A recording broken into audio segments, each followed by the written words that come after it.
vocês terem ideia, a hepatite A é causada por um vírus, como vocês ouviram agora, que se espalha através de fezes contaminadas. Esse vírus provoca inflamação no fígado e é transmitido quando alguém não infectado ingere alimentos ou água contaminados pelas fezes de uma pessoa infectada. Ao contrário das hepatites B e C, a hepatite não causa doença crônica no fígado, mas pode levar a sintomas debilitantes.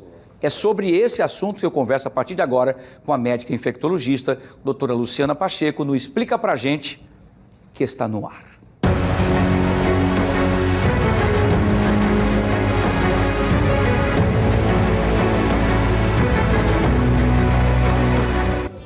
Mais uma vez o nosso Explica Pra Gente, trazendo informações importantes de mais uma doença que parece ser comum, mas se não for tratada e nem for prevenida com vacina, pode causar problemas seríssimos e até a morte.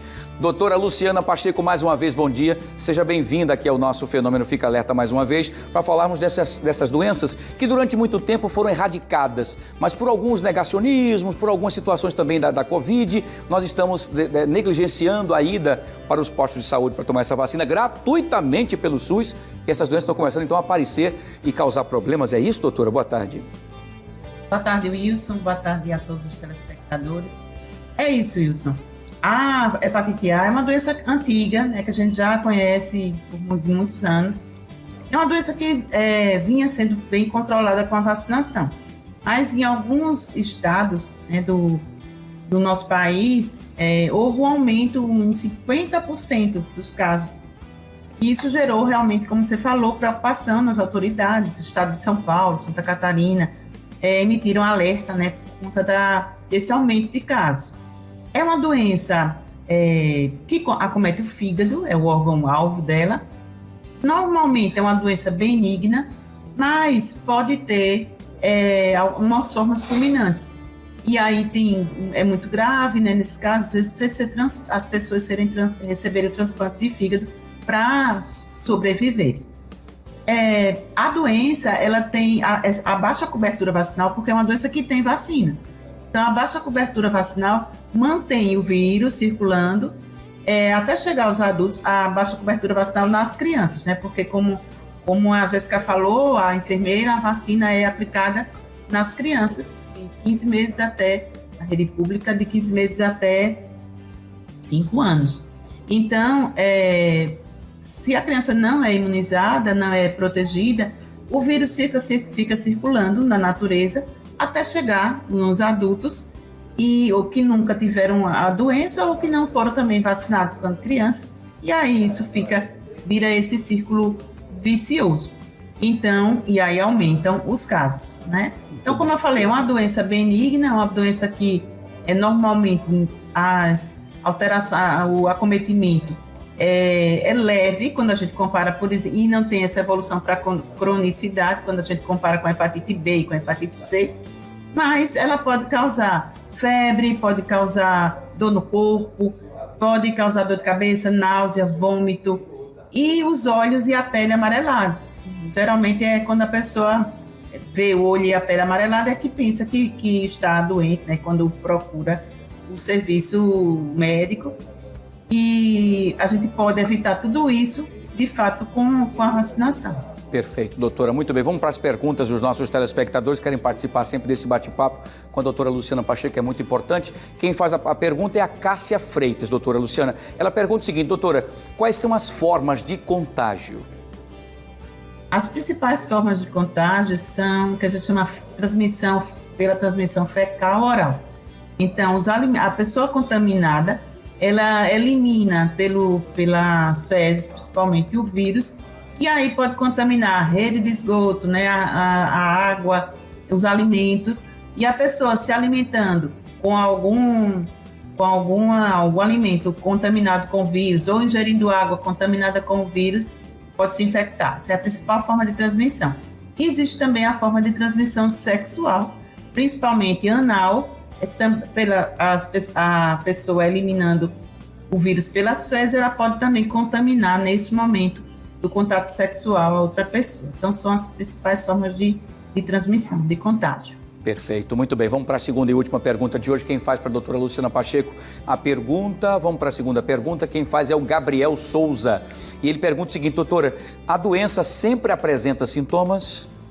Não, Gabriel, isso é uma boa pergunta.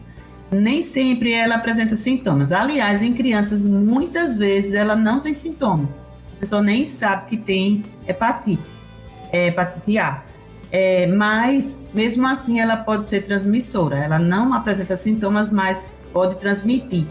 O diagnóstico é feito através do exame de sangue. Então, não existe outra forma de diagnosticar que não seja com um exame específico para hepatite. É uma sorologia que a gente faz e aí o exame dá positivo nesses casos. Isso é importante porque mostra a necessidade da vacinação, né? Porque se a gente não sabe que está doente, mas mesmo assim transmite, isso é um problema realmente para a saúde pública, porque as pessoas podem ir se contaminando ali sem saber, e contaminando outras pessoas sem saber que está doente. E sendo a forma de transmissão mais comum a fecal oral, então tomar água contaminada e alimento é muito fácil da gente se contaminar. Então a Maceió é uma cidade que ainda tem muita deficiência saneamento básico, né? No seu saneamento, né? A gente tem muita praia, muita lagoa, muito rio. Essa água vai para o rio, vai para o mar, e a gente pode se contaminar com alimentos, crustáceos, por exemplo, que pode passar para a pessoa o vírus.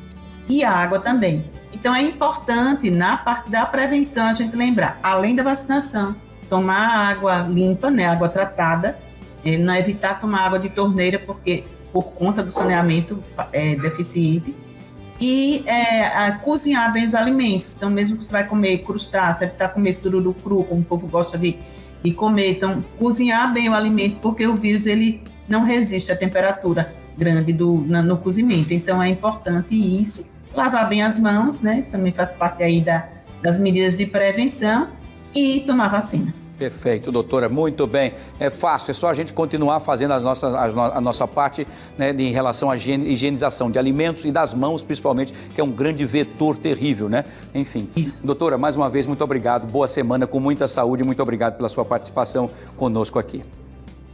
Ô Wilson, deixa eu falar só uma coisa mais. Pois não. Como eu falei que tem essa transmissão anal também, sexual, os portadores de HIV, né, homens que fazem sexo com homens que podem ter HIV, eles podem tomar essa vacina na rede, para se prevenir, na rede, nos CRIs, que é o Centro de Referência de Imunobiológicos Especiais. Então, algumas pessoas com algumas comorbidades específicas, como podem tomar essa vacina nos CRIs, como o HIV. O CRI hoje funciona no antigo Hemoal, ali no Trapiche. Então, as pessoas podem procurar lá para se orientar e tomar e se prevenir. Né? Perfeito, excelente observação. Muito bem, doutora, mais uma vez, muito obrigado, sucesso, excelente sempre tê-la aqui para a gente poder trazer assuntos importantes debatidos com informação precisa de quem é competente e entende da situação. Muito bem. Doutora Luciana Pacheco, uma boa tarde, boa semana, com muita saúde, até a próxima. Até a próxima, se Deus quiser, com saúde para todos. Amém, para todos nós, doutora Luciana. Muito bem. Explica para a gente, prestação de serviço pura para você que acompanha o fenômeno Fica Alerta. Muito bem.